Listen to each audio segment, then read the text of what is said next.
صبر کا راستہ بہت مشکل ہوتا ہے، اس راستے پر چلنا آسان نہیں ہوتا، مگر مشکلات کے بعد ہی تو آسانیاں ملتی ہیں۔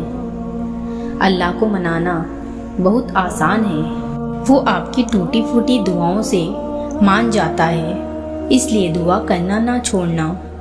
تم بس اپنی امید اور اپنی یقین کو برقرار رکھو۔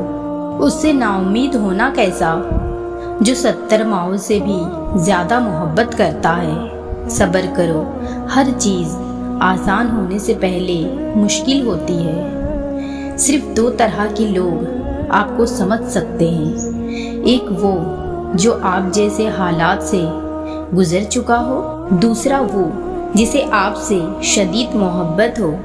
محبت کی آخری منزل نکاح ہے، اور نکاح تب ہوتا ہے مرد کی محبت عورت سے زیادہ ہو۔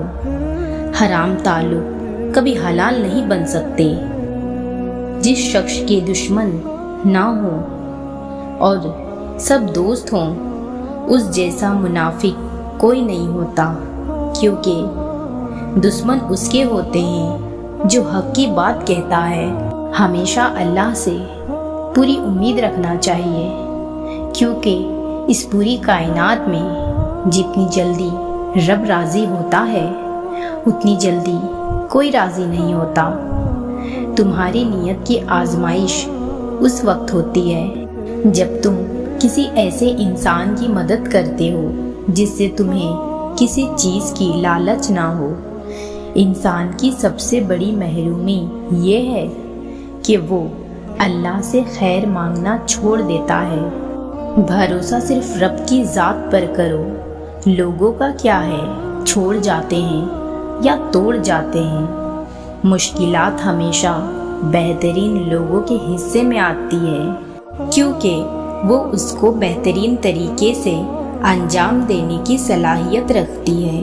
جب تمہیں لگ رہا ہوتا ہے کہ تمہارے پاس کوئی نہیں ہے، اس وقت ہی اللہ تمہیں پکار رہا ہوتا ہے کہ آؤ میرے پاس اور مجھ سے مدد مانگو۔ مجھے بتاؤ کس درد میں ہو تم، اور میں تمہاری روح کو سکون دوں گا۔ جب راستے بند ہو جاتے ہیں نا، تب بھی اللہ ہی نظر آتا ہے۔